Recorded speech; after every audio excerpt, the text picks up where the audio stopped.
Hello everyone and welcome back to another Wizard101 video. Today, I'm going to be focusing on a more positive thing, and that is why you should play Wizard101 in 2021. Now, the last few videos I've made this week, the last all tend to be negative aspects of the game, and I always like to switch it up, throw in a positive aspect of Wizard101 instead of focusing on why this is ruining the game, why this sucks, all that stuff, because I feel like it's a very negative mindset to have, to focus only on the negatives of a game, and it will quickly ruin a game for you.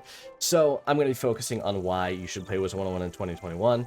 Obviously, this is designed to people who have either never played it, are getting into it, or old people who maybe have forgotten why they played Wizard101 to begin with. So let's get started. The first thing that I think is a reason why you should play Wizard101 is the charm and atmosphere of the game. The charm is really still there after all these years, and lovable characters and things that are stuck in our memories forever after playing Wizard101 will forever be there, and these characters are really fun to look at and continue on to this day.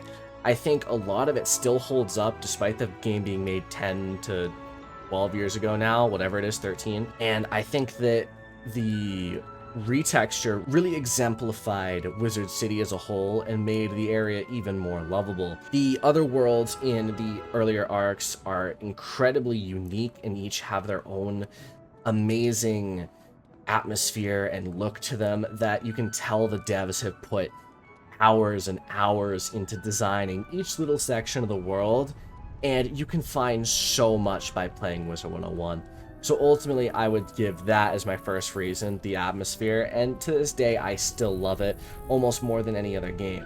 A lot of games don't have the same atmosphere and joy that Wizard101 has, and I wish that there were more games that had it. So let's go into my second point now, which is the community. Now, some people may be like, no, you're saying the community is good? Well, yes, I think the problem is a lot of people focus on one or two bad eggs and let that overtake their view on something. Because I think it's really unfair to say that the Wizard101 community is toxic. Yes, there are toxic people. Specifically, I feel like there are more toxic people centered around PvP, but honestly, if you play the game, you could go the entire the entire game, honestly, without experiencing a single toxic person if you just get the right people. They're actually far and few between. Honestly, beyond PvP, the biggest centers are, say, Darkmoor, where people will roast you for having bad stats, despite the fact that that's why you're in Darkmoor. That's really the #1 most annoying thing. But as a whole, the community, I would say, is pretty decent and pretty strong. I feel like Wizard101 has a smaller community, and as a whole, this makes them a little bit better. You can see that there are only a few big YouTubers in Wizard101, and all of them are really kind and very helpful when it comes to the game. So I think that that is really important, and it leads to a tight-knit community, right? I recognize a lot of big names. Like, it's crazy to me how many people recognize me just walking around Wizard101, and I think it's just because the community is smaller and more tight-knit to the point where it really is just a nice niche community, which is usually good for smaller games like this. The third one, and this one is a huge one for me and other PvE players, is the story. The story of Wizard101 is amazing. There are probably hundreds of hours of storyline in the game that you can be invested into, that is incredibly rich and have put so much love into. Like, the heart and soul of some of these writers has been poured into the story. Now, not every world is going to be a hit. There are hit or miss worlds, but there are definitely... I don't think anyone can say that every storyline in this game is bad. There's something for everyone in here, and I think that is amazing. And I think it could be worth it if you love story, just to play this game once just for that. It's been a while since I've listened to the story, but still, I remember it and I smile at it because I remember loving it as a kid, and it is so easy to get entranced to. And this brings me to my final point, and based on the hundreds of hours of content thing, is how cheap the game really is. You need to think about this for a second, right?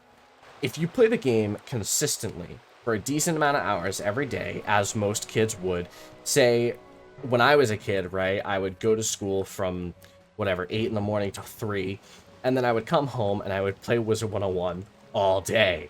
And a lot of kids are going to be just like this. With that in mind, in probably 2 to 3 months, which would be $20 to $30 of membership, you could get a max level. Might be a little bit harder for kids to kind of get in the mindset of grinding and leveling up, but you can definitely get far.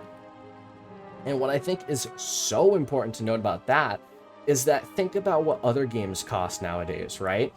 You have new big titles coming out for $60, $70, and for half of that, you can have probably more story and more time put into it. For example, one of my favorite games, and I'm not going to say it's bad, but definitely is a good example in this case. One of my favorite games of all time, Star Wars Jedi Fallen Order, came out recently. It was $60, came out in 2019, and guess how long that story is? About 15 to 20 hours. 15 to 20 hours, to put it into perspective, is maybe how long it would take someone to beat Arc 1 in this game, and there are 4 arcs. So, if a game like that can perform so well and be so loved, I think this story could be extremely well loved too for half the price, if not less. And this goes into a final point I'd like to talk about. There are people in this community who will say the game is pay to win, and I want to stress this to you, any new players, is that this game is not pay to win for new entry players, and it's barely pay to win for people who have been playing for a long time. It's not like other MMOs where you can pay a ton of money and get the best, like get an extremely overpowered weapon at level 1. It's not like that. Sure, there are packs that will help you along, but you can easily get from level 1 to 140 without spending a single penny besides membership, and that in of itself makes the game not pay to win. Some people who have been playing this game for a long time will probably be screaming in the comments, and I say, shut up, you loser, get a life, maybe go lick some concrete. I'm sorry, that was very mean. I didn't mean to come off so mean. I'm just saying that the game is not pay to win for new players. It never will be, and it never has been. And as a kid, I would never have looked at this game and been like, man, this is pay to win. Now, in PvP, you might experience some more to pay to win aspects of the game, but 99% of new players are not going to be doing PvP, let me tell you, because it's just not fun. Which, that in of itself is my own opinion, but you know, obviously newer players can form their own opinions, but that's really what I would like to have gone over today. I think this was a pretty chillaxed video, laid back more, and I enjoyed making it. So let me know what you think. Do you think Wizard101 is worth playing in 2021 to new players? I think it genuinely is, and I think if you look at all my points, I think it's a very fair assessment of the game. Because I think any new player, any child could pick this up, spend 10 bucks on a membership, and have a really good time for a month. I think that they would enjoy the story and enjoy the game elements. So that's all I really want to go over today. If you enjoyed, drop a like, hit the sub button. If you want to support me financially, you can support me on Patreon, or you can join my Discord server just to be a part of the community, make this community bigger, better, have a good time, whatever. So, hope you all enjoyed. See you in the next video. Thank you all for watching.